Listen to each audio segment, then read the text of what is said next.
What's going on, guys? Welcome back to the channel. If you're new to the channel, my name is Eddie. I am a full-time reseller, and before this I worked in restaurant management for about 10 years. So I ran 3 different corporate restaurants in that total 3 years, but not the same concepts. It was 3 different types of concepts, and I made this decision to go full-time just based on, you know, my family situation and just honestly, just that the whole restaurant environment kind of burnt me out. So, but anyway, today, during this journey, I started reselling in 2016. Well, kind of way back in 2012, but getting more serious in 2016. During that journey, of course, I made some mistakes. I mean, and I still make some mistakes. But today I compiled for you guys 10, I would say my 10 top mistakes that I made that I'm pretty sure a lot of resellers have made at some point or another. And if you're newer, maybe, you know, this can help you from making these same mistakes and help, you know, propel you and help you get ahead faster. Okay, so let's get right into it then. So the first mistake I made was buying something just because it's cheap. And what I mean by that, I don't necessarily mean even cheap things, okay, but just buying something because it's priced low. And I did this a lot when it came to Walmart clearance. I would buy certain things on clearance at Walmart because it was $1 or $2, and it seemed like nice enough stuff. And when I scanned it with, you know, with the eBay app and all of that, it seemed like it was selling decently. I really didn't go into too much research on it, and honestly, man, a good majority of that stuff just sat and sat and sat and sat, and yeah. I had to, in fact, I have some things now that I am selling at a loss because nobody wants to buy them. So do not buy something just because it's a good deal or because it's cheap, because it could end up costing you way more money in the long run. And you might think, oh, it's selling, there's a couple souls on eBay, but you got to take a few things into consideration. Is it seasonal? You know, how often is it selling? Just because it's sold, well, how often is that thing selling? And again, just because you buy it for $1 and it looked like it might be selling for 15 or 20, listen, a year or two later, you might still be holding on to that. And if you buy a few of those things, you might lose a lot of money. So don't buy something just because it's cheap, okay? And don't be afraid to pay up for something if it has a faster sell through. Even if the profit margin ain't as high as something that you can get at a cheaper rate. Number 2, stick to what you're familiar with. One of the mistakes I've made, and I've done it recently, I did it, but is I let myself get, I guess, seduced into buying stuff that I'm not that familiar with, because again, the price might be low. I heard maybe another reseller talk about it on YouTube, you know, a variety of reasons. And I go outside of my box, man. And I'm not saying be stuck in your box, but sometimes you got to stick with what works, you know. And a lot of my mistakes, a lot of the losses that I've had have come when I purchased things that I wasn't familiar with. And I think that's one of the issues when you're an everything seller. You're going to make more mistakes because you're going to come across a lot of things that you're not familiar with. And you're going to have to be trying to research those and sell those. And I think it just opens you up to making more mistakes. So at least stick to some one thing for enough time to get to know that thing intimately, man. Intimately. To get to know the market. You know, I feel like a lot of mistakes that we as resellers make come when we just hop from thing to thing, item to item, category to category, and we don't take the time to get to know that specific item in that specific category. The third mistake that I made was buying too much from an unknown source. Now this can definitely be catastrophic. If it's your first time purchasing from a source, heck, I would say from your first 1 to 3 purchases, make those purchases low as possible. Because sometimes a supplier will send you something good the first time, maybe the second, maybe even the third, and then after that you'll just get a bunch of crap. If you get 3 good and I'm not saying I'm not even saying that all your batches are going to be good either, okay? So don't get me wrong on that. You will have bad batches from any supplier. It doesn't matter. Unless you're buying brand new stuff wholesale. If you buy on liquidation, you're going to get a bad batch, but you want more often than not to get good stuff. And I think in order to get a good feel for a supplier, you at least have to make about 3 purchases. You know, by that 3rd purchase, if you're still satisfied with the product, I think it's safe to say that you'll get a consistently good product. But don't spend too much up front just because something looks good, okay? Especially on some of these websites. Look, liquidation.com, do not spend a lot of money up front with them. I don't know. I mean, I know a lot of people shop there. I'm telling you, man. I would grade, and I should do a video on this, grading some of these sites, but in my book, and I've bought from liquidation.com, and I still do buy there sometimes. I think the majority of their stuff is C grade, honestly. I'm not even gonna lie. Yeah, no. So, you know, sites like that, and there's a few others, but definitely if you're new to this, if you're just getting into this, or even if you're not, but you're thinking of buying from a new supplier, make that first purchase like a test purchase. If you you source it from overseas, China or something, and you want to buy through Alibaba or something like that, definitely get a test sample first. Don't put too much money up front, because you can end up losing a lot of money that way. 4th thing I would say to be careful about doing is don't spend too much money too fast or too soon. I think a lot of people get stuck up in buying, and this is where you get the death pile thing sometimes, right? Is you buy a lot of stuff and you buy more than you can list, and stuff ends up sitting in the side, and then you go buy more, and you never got to the pile you had before, and then now you got more stuff coming in, and you might get some of that up, and then the rest is sitting there, and then you go buy more. Next thing you know, you got hundreds, if not thousands of dollars sitting around. You spent thousands of dollars. You know, maybe a lot of the stuff that you listed ain't selling as well as you thought. So now you got all this money tied up in all this inventory, and you're on the verge of going out of business, or your business is struggling.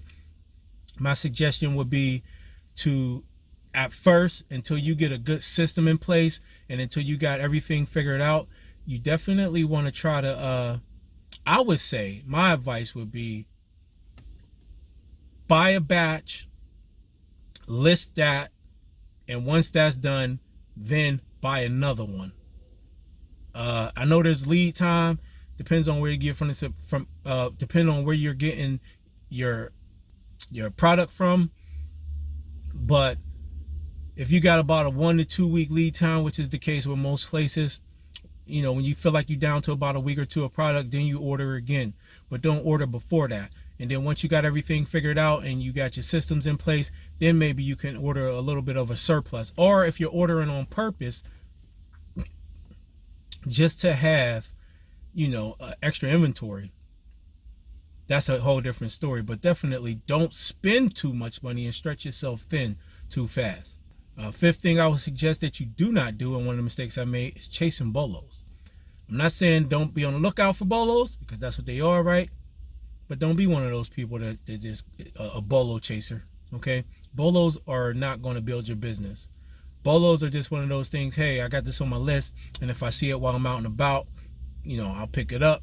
But don't spend a lot of time going and looking at all these channels and all these Facebook groups and just trying to think you're going to find all these bolos. Look, if you're just doing this for fun and you have a job and that's your thing and you just want to hunt bolos just because it's fun and some extra money, fine and dandy. But if you're doing this for a business, yeah, I feel like it's, even if it's just a side hustle, but it's a serious side hustle that you're trying to make some money with, don't chase bolos. Be on the lookout for them, but definitely don't invest too much time into them. I would find some good bread and butters, and once you have those in place, then maybe you'll start looking for some bolos here and there. And importantly, or just as important, is if the bolo has nothing to do with the category you selling, you might just want to pass that up too. Don't go out looking for bolos that have nothing to do with the category you selling, unless you're an everything seller. That's a different story, I guess. But if you selling clothes, I don't know if you want to be looking for hardcore bolos, or hard good bolos, and vice versa, right? Stick to what you sell, just to make it a little bit easier if you do come across something. Number 6, mistake I made early, which caused me a lot of issues as far as not being able to find items. Make sure that you organize. Start off being organized. Start off with an inventory system. Even if it's one bin that you put a number 1 on, or a letter A on, or whatever, Start off being organized. Do not start off just throwing stuff on the shelf, okay? Create the habit early. And as you grow, if you do plan on growing, then it's going to help you. I think a lot of people whose accounts are in jeopardy, number one reason, in my opinion, that I hear anyway, is they can't find items, and so they have to cancel due to not having the item. Start off being organized. Inventory system. Make sure that your supplies, everything, just have a little space. Have everything dedicated. Your dedicated shipping area, your dedicated packaging area, maybe a little corner where you process things, so on and so forth. But I think the most important aspect of that is your inventory. Be organized. Put stuff in a bin, a box, or something. Put a letter, a number on that, and you just carry that over. If it's number 1, then you go number 2. If you got to fill up another box, if it's A, you go B, and you just go from there. And as you grow, at least you'll have a system in place that is organized, and it's very unlikely that you'll lose an item, unless you just accidentally put in the wrong bin, which I have done before. Another mistake that I made is not understanding the policies of the platform that I'm selling on when it comes to their general policies and their category and product policies. And this is, I mostly sell on eBay and Amazon. I sell a little bit here and there on Mercari. Sold a few items on Poshmark. I really don't care about those 2 platforms, so I really don't care about investigating their policies. However, when it comes to eBay and Amazon, I do care, because those are my main sources of income, and I definitely want to protect my account. And early on in the game, I got a lot of policy violations, man. I mean, I'm thankful that I made it through those without getting a permanent suspension. But whatever you're selling, whatever category, first of all, you need to investigate and see what the general policies are on platforms like eBay and Amazon, if you don't already know. Okay, you can do that. Watch some YouTube videos. I would just go read their policies. Don't take no secondhand information when it comes to what these policies are, for a number of reasons. But the main reason is you want to get it straight from the horse's mouth. And 2, these policies are, they change. They're fluid, so there's always updates. So you definitely want to change and double check for yourself. And after you get a good grasp of what their general policies are, definitely go deeper and dive deeper into what the category you sell and what those policies are, especially on eBay. Me, I sell mostly health and beauty. So you want to look at their OTC policies and healthy beauty policies and things like that. And if you have any questions, call them people, man, and try to get some clarification. It's not always helpful, but at least you'll have an idea, and it'll save you from getting your account suspended and or banned. The 8th mistake that I've made is taking too long to get rid of a bad buy, for a number of reasons. And I made a video on this, and you can go check it out. And one of the things I spoke about in that video is the sunk cost fallacy. That's where you have so much invested into something that even though it's causing you a loss, you don't want to let it go. And it can translate into relationships or anything like that, right? Anything that you invested in but it's not good for you and it ain't working, and apparently you're actually losing on the deal. But because you've invested so much, it's hard to let it go, and you end up losing even more. Okay, we as resellers and business owners in general sometimes do this, especially if and they know like something's not good for their business, or something might be hurting their business or killing it, or they might even need to shut it down. But because they've invested so much, they don't. And because they don't, they end up losing more. Okay, and this is something that I had to learn the hard way more than a few times. Okay, when you recognize you bought something that's not good, that's not a good item, that's not a good seller, get rid of it as fast as you can.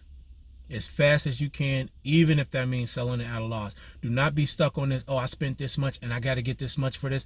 No, if it's clear as day that you're not going to get that, you've been holding this and you can probably try to give it away and nobody want it, well, you're going to have to try to give it away, even if nobody want it, right? Even if you got to donate it.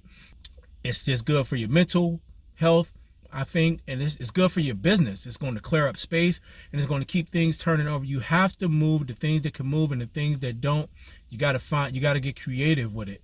But do not become attached to them. You're not a storage unit, even though you might be renting one or using one, but you're not a storage facility, and you're not a hoarder, hopefully, right? You're not a hoarder. It's important that when you recognize You have items or items that aren't moving, that you do any and everything you can to move them even faster, even if that means selling them at a loss. All right, get rid of them. Get rid of them. Get that money back. Get back as much money as you can, and invest that in something that's going to actually sell for you. Another mistake I made that I learned from very quickly is to not only rely on one source. You have to have multiple sources. Things happen. Companies go out of business. Sources dry up. They become oversaturated. You know, I mean, heck, people make YouTube videos, right? As soon as they talk about where they got something from, what happens? Or as soon as they talk about what type of items that they bought, that they made money on, what happens, right? And so you want to have multiple sources, and you want to make sure you protect those sources. Most of the sources I talk about on YouTube are things that everybody already talk about anyway, so it's not a big deal. But I have sources that I would never put on YouTube because I know, even if I seen people talk about it, then maybe I will, maybe I won't. I don't know. It just depends, right? But the only ones I've spoken about are ones that are already out there. But I have a few that I haven't seen on YouTube. Nobody's going to talk about. Nobody has spoken about, and I doubt they will. A lot of these websites, you wouldn't even, if you went to the website itself looked like it's from the 90s. But you know, these companies, good sources, and I would never put those sources out there. But I would never depend on just them either. And so I'm always looking for new sources, testing them out, making small purchases, and seeing what type of product I get, seeing what type of service I get. Because again, companies go out of business, things happen. You know, you might get good product from a company for some months or whatever, and next thing you know, things just go to crap, and you got to just switch up prices. You know, they might change prices, whatever. Just have more than one source. I would recommend having at least 3 to 5 different solid sources that you can rotate. And then finally, I think a mistake that I've made videos about promoting, and many resellers have, is that I used a VA, a virtual assistant, to list for me. And look, I don't knock those businesses. I don't think there's nothing inherently wrong with them. The thing that I guess I came to realize was that I was doing double the work. I thought it was faster because I would wake up and then there would be drafts for me. But then as time goes on, there's all these mistakes that I got to go back and fix. And even once I communicated with them, like, hey, this is happening, or can you make sure that this don't happen, and can you not have them do this? Like, honestly, a good majority of the time, it still wasn't getting done. And so I realized, why am I going to pay this person or people this amount of money, X amount of money, when I'm doing double the work? You know, that makes absolutely no sense at all.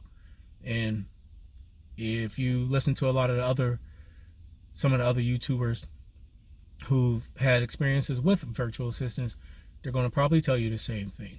I think if you need help, you probably should just hire somebody to work with you instead of using a virtual assistant. But I mean, to each his own. I'm not saying don't use a VA. I'm just saying I feel like it was a mistake for me. I think if and when I want help again, I'm just going to find somebody and either pay them as an employee or just as some type of contractor to come in and perform that role with me right there with them. But I definitely wouldn't do that again. So, you know, those are 10 mistakes that I made. The 10 things that I'm always thinking about going through my head. Don't buy because something's cheap. Try to stick to what you're familiar with. Don't spend too much initially from an unknown source. Don't spend too much too fast. Please don't chase bolos. Make sure you're organized from the beginning. If you're not organized, get organized. You're going to save yourself a lot of mental distress and a lot of defects. Understand the policies of the platform that you sell on, and especially the categories that you sell in. Don't take too long to get rid of a bad buy, okay? Don't be a victim of the sunk cost fallacy. If you realize something's bad, you need to get rid of it ASAP. Have more than one source. You want to have ideally 3 to 5 sources. And finally, don't work with a VA. Don't go for easy, okay? Don't go for easy. Go for getting it done right the first time, building your systems right, having solid systems in place, and then expanding, you know, wisely, okay? So let me know what you think, man. Drop your comments in the video. Let me know some of the mistakes that you've made, some of the things that you're working on. And if you found this video to be helpful, do me a favor, hit that like button, make sure you subscribe to the channel, and bang on that notification bell so that you're notified next time I upload a video.